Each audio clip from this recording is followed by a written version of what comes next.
ran up a check, I might do it again. Enemies close, had me thinking they're friends. 10 toes down, I'll be free until the end. Crib outside the city, I don't feel safe in my hands. Took so many years, I'm just waiting for the wins. I'm in debt to no one but the one who took my sins. I do it for real, there's no reason to pretend. If I do it once, I do it again. Add it up, bankroll, euro, peso, add it up, I'm just doing me, everything is on me, no you matter what. Add it up, bankroll, euro, peso, add it up, I'm just doing me, everything is on me, oh you matter what. Add it up, told her if it's all me, everything is on me, gon' back it up. Matter what, told ya I'ma do me, why you hating on me, it's not adding up. I do roll like a Mack truck, country heart, I might cop a farm and go act up. Lot of scars, I was cold hearted, now I'm back up. Keep it real, I do this once a month, I don't rap much. I just take the money and go stack up. What up, what up, what up? Marie Jones and Fred Green, Savannah in the house. How y'all doing today? Hello, y'all. How y'all doing, Miko and Fred? Fred Green, you in the house today? What it do?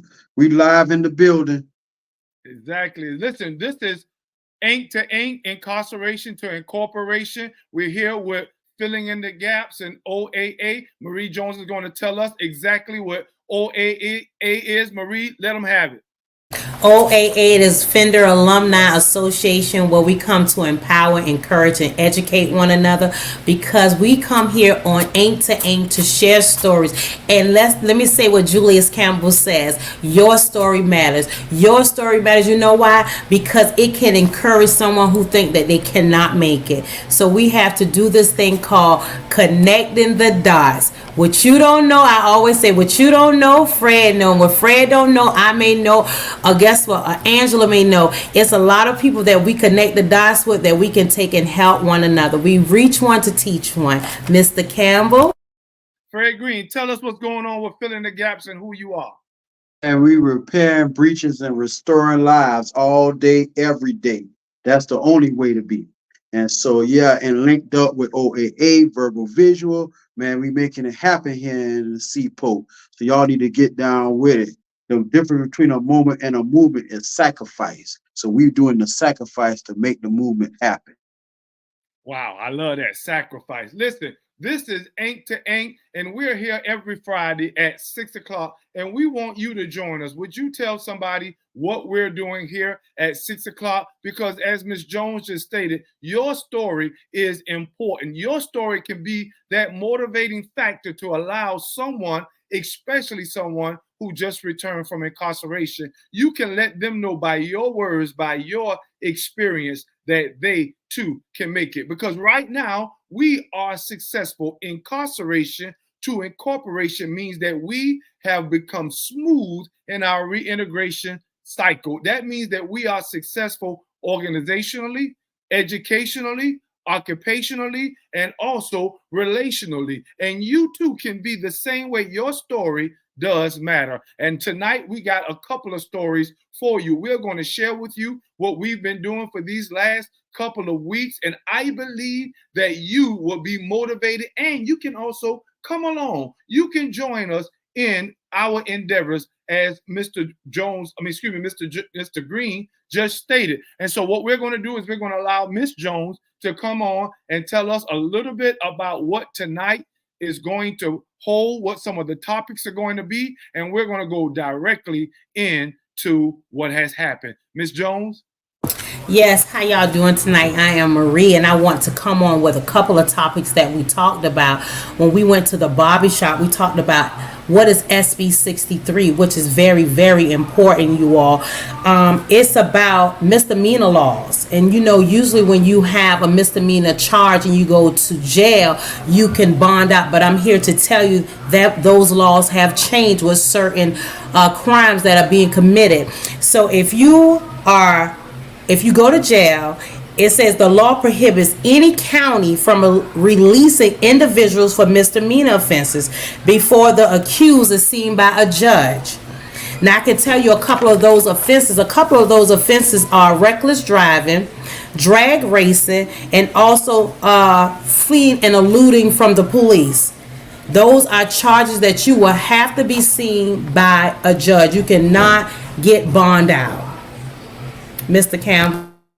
And she's going to share a little bit more along with Mr. Green, but let me set the stage for that particular event. What we did was we came out on a Thursday to a barbershop, and the name of the barbershop was called Finesse. Fred Green will tell us a little bit more about the barber and that location, but while we were there, the name of the event was Putting the Neighbor Back in the Hood, neighborhood. And what better place to have a constructive convo or conversation, as we will have it, and talk about some of the things that's impacting and influencing our very own community. And while we were there, we had organizations, we had community leaders, we had regular people just getting their haircut. And these are some things that we're going to bring to your very own community as well. So we definitely want you to get on board with what we got here in Putting the Neighbor Back in the Hood. Fred Green, could you tell us a little bit more about the spot, also about the barber? Man, shout out to Gary Polite over there with Finesse. If you're from the Pope and sit at the base of West Savannah, and so what we wanted to do was come together and to bring it into proper context. You know, the Black Barber Shop has always been a place where people go to discuss their issues. Yep. You know, men were always able to put things on the table, you know, come up with resolve conflicts, you know, and not only it's been just like the Black church, a mutual aid spot, you know, where we can share resources and one person can wash the hand of another, you know, and learn about different things. So the whole purpose of it was, let's have a conversation. You know, let's talk about not only a conversation, but how can we bring about a solution to the issues? You know, why young people are dying. The thing about what Marie talked about, SB 63, you know, how can elected officials and people sign off on a bill such as this when we know that most, as I explained and talked about in the barbershop, most of the misdemeanor stops have led to the deaths of innocent Black men. I'm going to say that again. Innocent Black men have been shot, killed just because of a misdemeanor stop. So imagine sitting in jail where you may face victimization, where anything are inhumane conditions, just because of a misdemeanor. We cannot allow that bill to pass. We cannot, and if it has passed, we need to put a stop to it so that it can't continue. Marie, I want you to tell us when you come in a little bit more about SB 63, if there's some more information. But before you do that, shouts out to Omari Fox and Coco Pappy of the Deep Center for bringing this together. They have some beautiful snapshots along with a bulletin. We're going to get that out to you as well. But they were the brainchild of trying to bring the community back together, the neighbor back into the hood, if you will. And you heard what Mr. Green just said. This is a bill we think that has already passed. And if so, that means that we've been caught slipping. The church has been caught slipping. The community has been caught slipping. And we are not aware of what's going on with our legislators. But Marie, did we miss anything about this SB 63?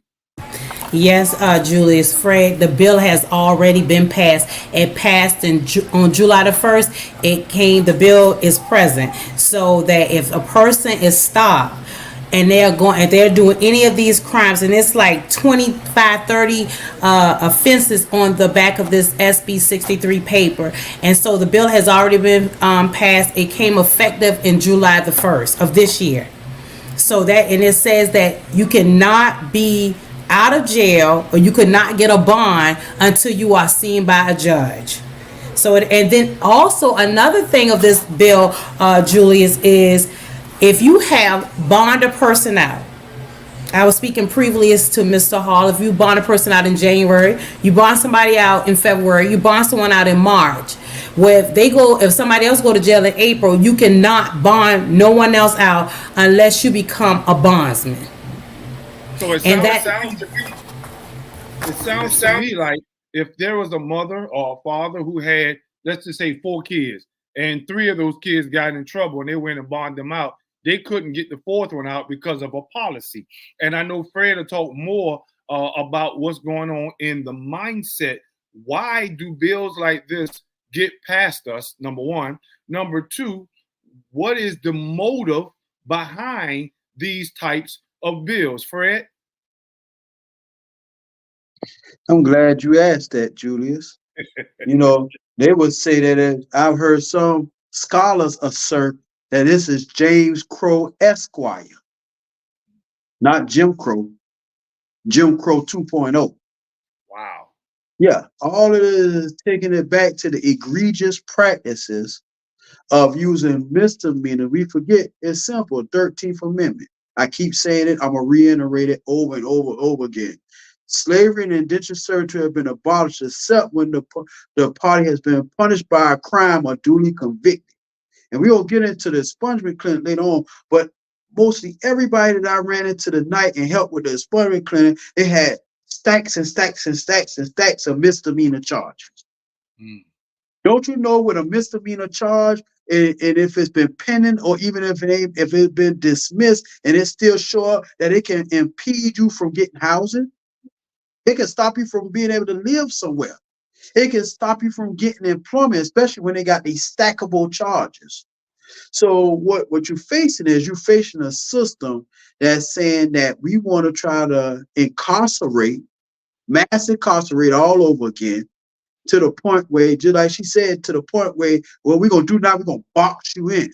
So if you keep bonding somebody out over and over, now the next thing you need to do, you might well be a bail bondsman. You're going to have to go get insurance. You're going to have to get collateral money to bond people out, because evidently you want to keep bonding people out. So you might well be a bondsman. What kind of mess, what kind of Mickey Mouse mess that is? And I land with that, man. That's crazy. And also, Fred, you left the expungement clinic tonight, but what I've learned with the expungement clinic, and you can correct me if I'm wrong, Fred, it says you can only have 2 misdemeanors offenses in a lifetime removed, Julius and Fred. That's what was told to me by an attorney. If you have 20 misdemeanors, you can only get 2 of them restricted in a lifetime. So, Fred, what do you say about that? If that's what you was told, you know, I don't have any knowledge of that, but I value your opinion. I value expertise. I value your lived experience. And so that's something that needs to change. That's something that we need to fight for, viewing audience, those that are listening who have the power to make the change, because it is truly affecting people. You just heard it come out of Marie own mouth. This happened to me. So if it happened to me, and the barriers that I fit, not me per se, I'm talking about you, Marie. If it happened to you, then the barriers that you face because of that, that's real time. That's what's up. That's what's up. Marie, I want you to come on and share a little more, as well as Mr. Green. But, you know, we've been talking about problems for a while. And one thing we love to bring alongside of a problem is a potential solution. And there is something that's out right now called the pre-arrest diversion. I want Mr. Green to speak more to that. And this is just a snapshot or a preview to what Ms. Jones and I and Mr. Green are getting ready to do. We're going to bring a few town hall listening sessions, if you will, to your community so that you can understand not just the problem, but the solution as well. And here with this pre-arrest diversion, we are going to give you just a tidbit of what's going to happen and what we can do in relation to it. Mr. Jones, excuse me, I don't know why I keep calling you Mr. Jones. Mr. Green, could you please tell us a little bit about the pre-arrest diversion? And then Ms. Jones will come along, and then I will also come along behind her. So how it works is pretrial diversion programs is alternative to arrest. It's alternative to individuals getting trapped into the system. You know, with young people become older people. And so if we don't catch the young people and cut them out the pipeline now, what is it? The cradle to prison pipeline. the Cradle Prison Pipeline. So now it's time that we have to start creating diversion programs. But this is not for Chatham County. This is for nationwide. Pretrial diversion alternative to prosecution. That's mean to circumvent the standard criminal justice process by entering a program that involves supervision and other services administered by the U.S. Probation Services. Excuse me, Fred, I have to go pay my water bill. Okay. Yeah, I have to go pay my water bill. Need your garments cleaned with care and with a professional touch? Then bring them to One Price Cleaners in Garden City at the Old Farmers Market on Highway 80. Service you can count on.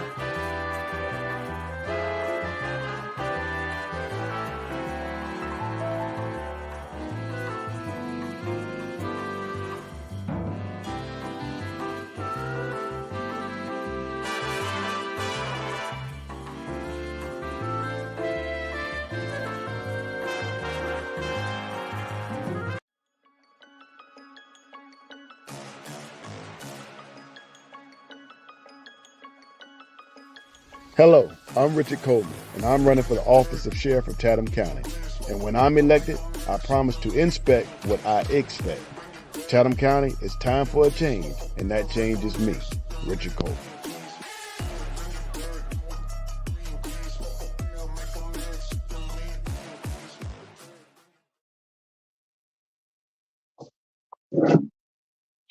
So back to pre-diversion. So it's an alternative meant to circumvent the criminal justice process.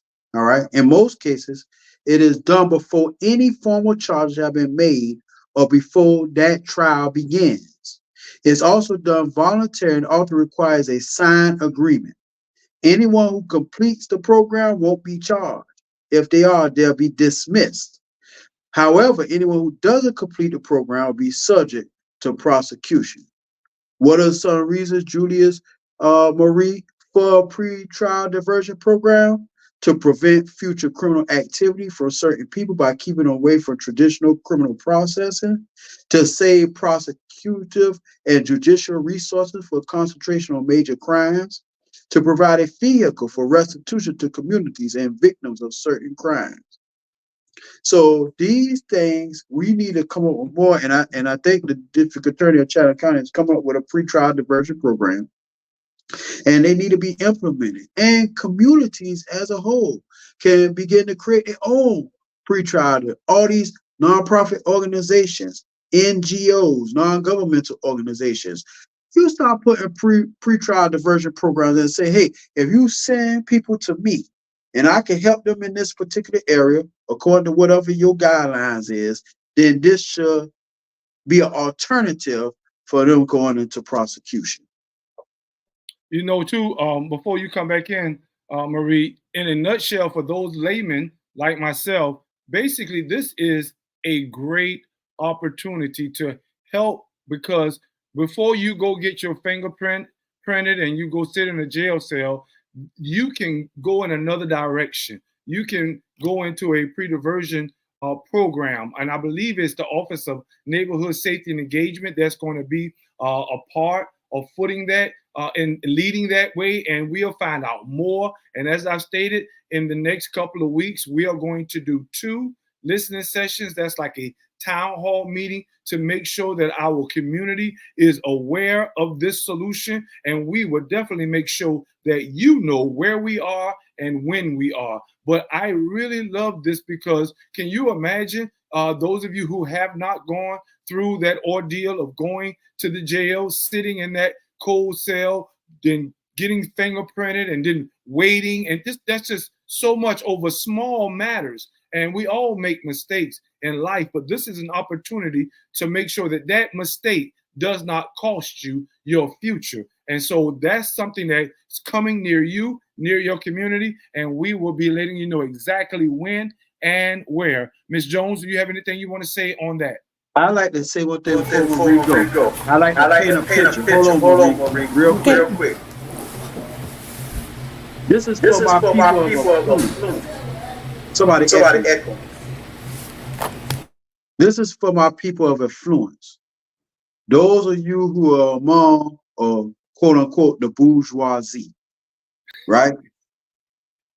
Imagine you going to this big community function, y'all on the rooftop at the Marriott, the JW, in one of them secret compartments in the what's the name of that hotel downtown? DeSoto Hilton, where they got a penthouse suite. You got a nice party going on, right? You just raised $1 million, maybe $100 million in charity. You had 3 glasses of wine, and you leave that charity and get pulled over. You blow in the Richter scale. This is for you influential people now. It's for everybody, but I just want the influential people who got the resources to hear this. And you now have a DUI. You don't get your friend police officer. You get somebody that's new on the beat that don't know you and don't recognize you as a senator, legislator, lawyer, doctor, whoever. You have just became justice system impacted. Just that quick. Now imagine you sitting in a cold cell for somebody buying you out. Wouldn't you love to have a pre-diversion program that you can go to and somebody can come and get you before you even have to go through that? I land with that. Ms. Jones?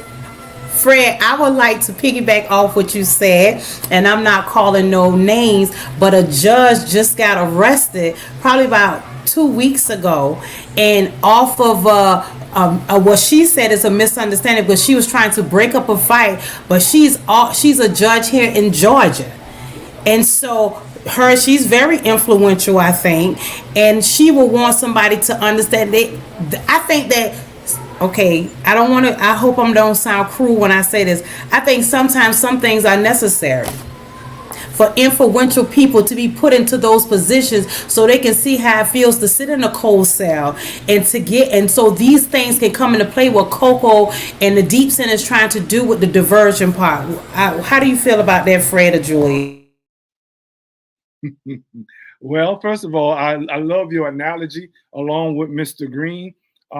I think that when people hear more about this pre-arrest diversion, that it would ask a lot of questions, but we want to make sure that we have all the answers. And so we want to invite you out. Those of you that are watching, those of you that are listening, we want to invite you out to some of our listening sessions. You will know where we will be and when we will be, so that we can make sure that our communities know about this solution, because I believe it will stop a lot of people from becoming justice system impacted. Mr. Green?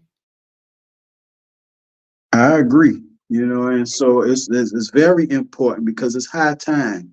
Like I said, that reduces the mass incarceration rate. And so, and people just need a second chance. People make little simple mistakes, and it could cost somebody their life because they get put in a jail or go to a prison, and they get treated inhumanely. They can't go to medical. They got health conditions, and because of lack of staffing and all this other type of stuff, something that was a molehill becomes a mound. Something that was a hill becomes a mountain. When it all could have been, let us send you to the program, especially youth whose the science keep pointing to it. I don't care what kind, 16, 17, 18-year-olds, the cognitive functioning. We say it all the time. We use the psychology. The cognitive functioning doesn't begin to about 25. So how can you hold a 16, 17-year-old accountable, and now they wrapped up into this system when they could have circumvent it and got the help that they really need? Sometimes little Cindy or little Bob, I'm using a whole nother terminology. We too busy talking about Quagmisha and all this. No, Bob and Cindy, they may take something because they really ain't no food in the house. They may take something because the lights really ain't on. I land with that. Marie, speaking of the young people, let us talk a little bit about what you happen to hear tonight, and then we'll also share, some sorrow or some news we learned today while we were talking to some of our young people at our mentoring camp today. But first, Marie, tell us a little bit about what's getting ready to come down the pike. Well, tonight I went to Miss Karina. She had a meeting tonight, and it was 7 or 8 pastors there at different churches, and she's having a citywide revival for the youth because our youth are dying. And what I love about what Karina said and the different pastors that were there, I love what she said. It's not about churching, okay? They're going to allow the kids to come in. They're going to even have a young person as the given that announcement. You know, what's the name for it, Miko, when you have somebody that's up and speaking? What is the name for that? Tell me the correct saying of the name. Master of ceremony, MC. She's going to have an MC. The person is going to be a young MC there. They're going to have dance. I think it's going to be, it's necessary. It is necessary. A young man just got killed, 16, 17-year-old just got killed last night. And so it is so necessary for people to get involved. And so it's going to take place September the 20th and the 21st. And it's going to be on a Friday and a Saturday. And she's going to send flyers out to 2,000 churches in Savannah. And the pastor, Julius, tell me his name again. Pastor O'Berry. Oh, Pastor O'Berry was phenomenal. He was speaking on the things that he talked to the youth on. He said it was a turnout of his church, 300 people. Just Sunday, he had a turnout of 300 people. And he was saying how, some services that he had the young kids going to another part of the church. When I say young kids, I'm talking about like 4 and 5-year-olds. But those 13, 12-year-olds, 13-year-olds, he said he is real with them because these kids know, they are aware of it. And then I like what Karina said also, Miko. Julie, she was speaking on, she said that a lot of kids don't feel comfortable talking to mama or daddy at home. She said that she just did a thing where she went into the park and she gave thrills away and she gave food away, and the kids were saying that, like, when you gonna come back again, because they don't have any food at home. And so she said that made her sad. So it's a lot of kids in her neighborhood that do not have food. And so I think that we should be a part of this. I think that we should be a part of it. I'm going to be a part of it because I love the fact that it's aiming and targeting the youth. And I'm glad that you brought that up, and Mr. Green share a little more about it.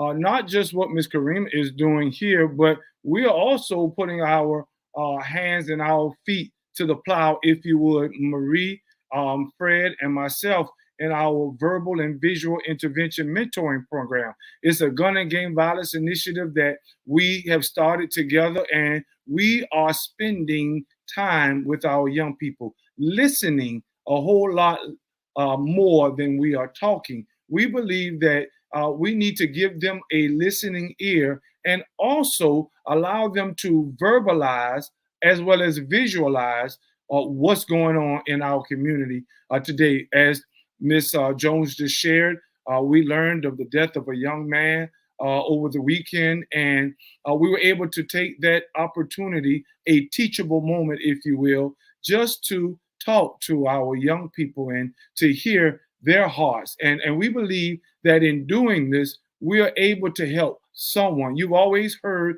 the adage that it takes a village. Well, here at VVI, Verbal and Visual Intervention and Filling in the Gaps, we are actually collaborating with the village in hopes of speaking louder than what the culture is speaking to our young people. So doing what we're doing alongside of the faith-based community as it relates to this revival of the young people, we are being proactive and intentional as it relates to reaching out to our young people. Mr. Green, do you have something you want to share in relation to what we're doing with the youth and also your heart towards this culture? Oh man, it's phenomenal. I think the only way I could sum it up is We don't plant any seeds, nothing don't grow. For the ones that's spiritual out there, you know that it said that the harvest is truly what? Plentiful. Plentiful. But the laborers are few. But I like something that even go a little bit further. If you look at the analogy of a farmer who is out there with his shear hook trying to sickle the wheat, he said he went a little bit further in one portion, Pastor Campbell, and said that the tops are white already. Wow. And we know when the tops get ripe, then what that? It's time for reaping. It's time for reaping. So if we don't sow nothing, we don't reap nothing. So since you used the analogy, put your hands to the plow and your feet. So guess what? Put your hands to the plow. Grab the tops are white already. When we talking to the young people, them young people listening, we can see when the light bulb go off in their head. We can see when we got them mesmerized with the conversation, and it's real talk conversation other than what they having. God can't do nothing but push root downward and produce fruit upward. All right. You heard that? God can't do nothing but push root down and grow root up. I like that. That's our philosopher, Mr. Fred Green. And before we move on from this youth aspect, we want you to know that you can be a part of what we got going on. OAA, filling in the gaps, verbal and visual, even TIP organization. There are multiple organizations that are coming together to ensure that we help reach our young people. We actually do have boots on the ground, and you can be assistants. Remember what Ms. Jones stated to you at the top of the hour. She said that, listen, your story matters.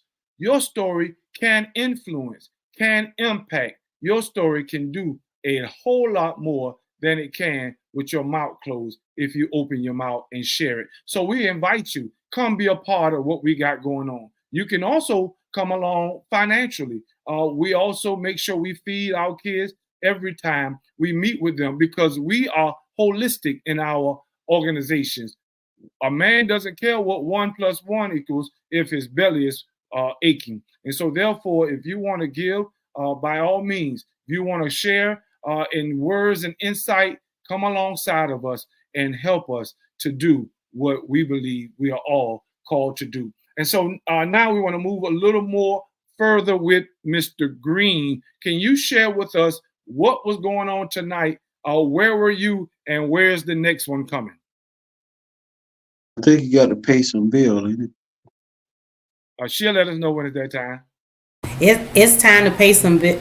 It's time. I'm Patty Hewitt, and I'm worried about our future. Last one. I think about my grandkids and the belief that they deserve every opportunity. And what you deserve, what Coastal Georgia deserves, is someone who cares more about their community than about corporate profits and big pharma. I'll see you later. All right, thank you. Small business owners and hardworking Georgians are the heart of our community. Good day. Not CEOs, not lobbyists, not shareholders. But who's taking care of them? It's time to ask yourself, what do you want from your government? This is our year to stand up against what we know is wrong. No more DC politicians invading our home life. No more racism that kills dreams and spreads violence. And no more corporate greed at the expense of workers' rights and our environment. So what would be the most meaningful help to you? I've spent the last 8 years working behind the scenes, mobilizing our communities for positive change. And while that is really important work, I can't stand by and allow the same tired politicians to run this country, the same ones who've neglected the real needs of Georgians. I'm ready to take our seat in Congress so I can fight for you and your families. I vote for you. Thank you, my darling. I love you. This isn't about party lines. This is about voting for a better future for more Georgians. Enough is enough.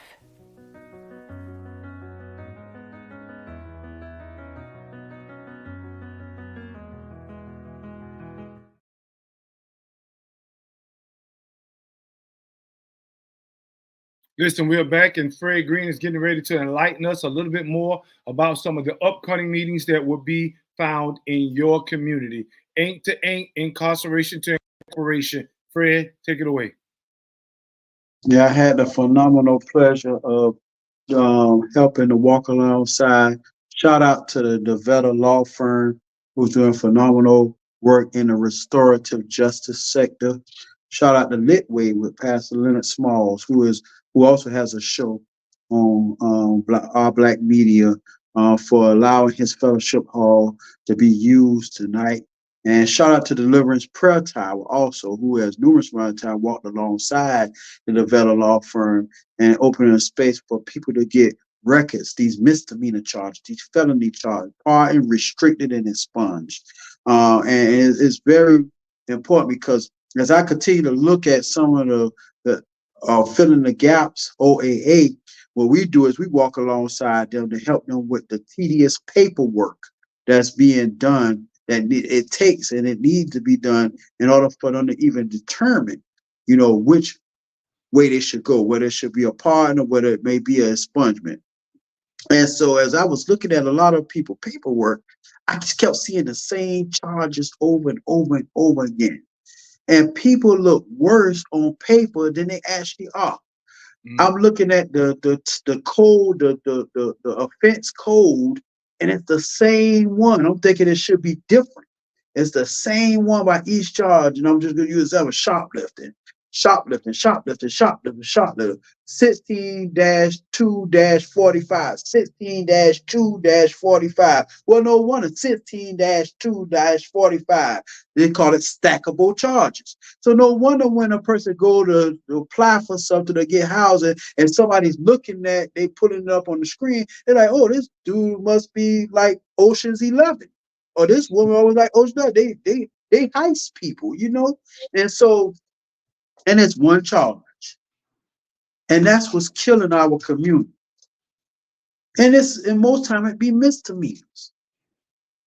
We disproportionately are affected by nonviolent mass incarceration is done by the disproportionate number of individuals that mostly have nonviolent, low-level offenses.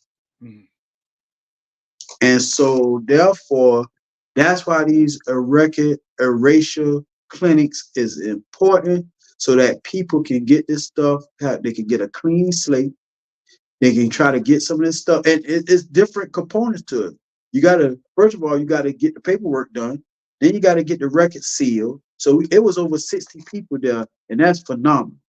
It was over 60 people that said, hey, I want this ugly stain. I paid my debt to society, and I want this ugly stain off of me because and everybody that helped with paperwork, Julius and Marie, they had the same issues, right? Talk about the solution. This is a solution, but they had the same issue. I need better job opportunity because I can't get better job opportunity because they keep looking at my background. Some people say they were denied housing because of it. I can't even have a place to stay. And most of them had misdemeanor charges. So that 63 bill is important, that we need to fight against that and make sure that get unhinged some kind of way and that get erased out of those bills that they're putting out on the floor that is keeping people in a cycle of poverty and a cycle of the criminal justice system. You know what, too, Fred, Miko, I want to say this. I like when Fred, because when Miss Sassine, when she looked at my charges, she noticed that they were stackable charges, and me and her talked about it. And she also said that she had to send paperwork over to the DA's office because she noticed that they were stackable. So the law is trickery to me, because the simple fact is, with shoplifting charge, they will take and do away with the shoplifting charge, because she said, Maria, I know this is crazy. She said, but I'm going to say it. She said, everybody steals. But it's how the law word what you have done. So everybody steal, right? But my charge is fraud. So if they put it as fraud, that it was my checking account, but the only thing was my check went downtown. So it's stealing, right? Because the money wasn't in my account. And so I wrote the check went downtown, and I had to pay the check off downtown. That's stealing. it wasn't it wasn't said, well, a shoplifting charge. They do away with shoplifting charge, but because it's fraud under the law and how it's written, they don't erase that. So my charges was back in 1996. This is 2024, and she's telling me that cannot, and it's a misdemeanor, that cannot be removed. A DUI charge, a misdemeanor DUI charge cannot be removed from the record. So I think policy, those things come with policies that needs to be changed. But how will policies be changed when people can make bills like SB 63 and have these things approved within 40 days? And the public don't know about these laws that are being done. So yeah, that's my take on it. So you talk about solution focus, Julius and Marie. We need more people. We talked about it in the barbershop. We need to be trained. Those that have the power and understand how to navigate these waters. We need to start training professionals like us in lobbying, so we can be posted up there, and we can fight for our interests. Because to be honest with you, Julius, like, I got to give credit to Joe Madison, who's going, God, I just don't know what I'm gonna do. That I learned so much from Joe Madison, the Black Eagle. He said, "There's no permanent enemies, no permanent friends, only permanent interests." I'm gonna say that one more again because I don't think y'all caught that out there in the viewing land. There's no permanent friends, no permanent enemies, only permanent interests. So our interest should be in restorative justice models, restorative justice approaches, making sure that things are fair and as equitable and as balanced as they can be. And the only way that we're gonna be able to do that is we got to be represented. Those that have been impacted by the justice system, we got to be out there lobbying. Those who have the resources to make sure that we get there while we're trying to work a 9 to 5. I don't even want to work a 9 to 5. If I could just go and stand up in the car and lobby to make sure that people are being treated fairly, put some glasses on, what they say, the scales are balanced, because she ain't got no glasses on, so she can see. I ain't with that. I'm just saying. I like that. Miko, and one more thing, I don't know if I said this, but I want to say this again. Rabbi, who was at the barbershop also, I didn't know that once these bills were passed, I was ignorant on this fact, Fred and Julius, that once a bill is passed, you can appeal a bill. You don't have to say, okay, that's fine. He say, no, Marie. He say, if you get enough people together, he say a bill can be appealed. So I didn't know that, Fred. Well, I think too that the key to that is ignorance. And ignorance is not a bad word. It just means that we don't know. And that's why we have podcasts and news media and town hall and listening sessions, because we want to begin to make sure that our community is in the know. And so that's what we are getting ready to do. And we want you, tell your friends, tell your neighbors, those of you that are on Facebook and YouTube, please share this. Those of you that are listening to us via radio, please tell loved ones what you hear so that we can come together, as Ms. Jones just stated, and we can change the narrative. We are always talking about the negative narrative, where now we're able to change that narrative. And the way that you do that is by getting information. I used to watch G.I. Joe all the time, and they used to say, knowing is half the battle. And that's what we need to do. We need to know so that we can be in this battle. But as we get ready to turn the corner, I want Mr. Green to go first. And just, Mr. Green, share with our audience a word of motivation and encouragement as we get ready to end for tonight. Just like I tell the youth, and it applies to everybody, knowledge is not power. Knowledge applied is power. If the mind can conceive it and the heart can believe it, then your hands can achieve it. I'm going to say that one more again. If your mind can conceive it and your heart can believe it, then your hands can achieve it.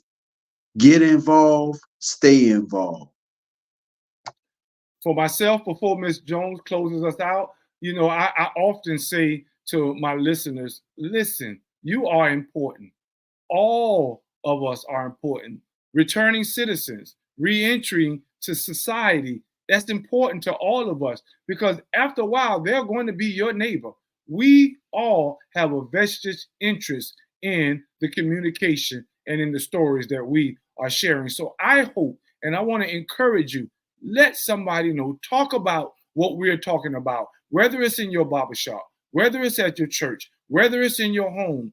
Get informed so that you will be able to know what's going on with your family members. Listen, we want you to tell as many people as you can what we're doing on Friday nights here at Incarceration to Incorporation, our Black media. We want you to understand that these things involve you. And so we invite you in to the story. I always state, listen, I started out wrong, but look at me now. I'm finishing strong. And that's what we want you and your family to do as well. Finish strong. Ms. Jones, take it away. I just want to say I thank you guys and everybody who's tuned in tonight to listen. And just remember, share, share, share. And get involved, as Mr. Fred Green say. It is very important. I know that you know one person who is system impacted. And guess what? Everybody need a helping hand. A helping hand how? To empower them, to educate them, to help them, to be a listening ear sometimes. A lot of people come, share their stories. Sometimes that's what they need. Somebody to be a listening ear. And I want to say to the men and women that are incarcerated, your time is coming and the doors will open. So I hope that you are prepared to come home and to come out and to do great things. And I'm going to tell you this, me, Julius Campbell and Mr. Fred Green, we're filling the gap, and he's also with OAA. We are here to help. So I want to say good night to everyone. Thank you for tuning in. This is Marie with Incarceration to Incorporate. Have a good night.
I like that.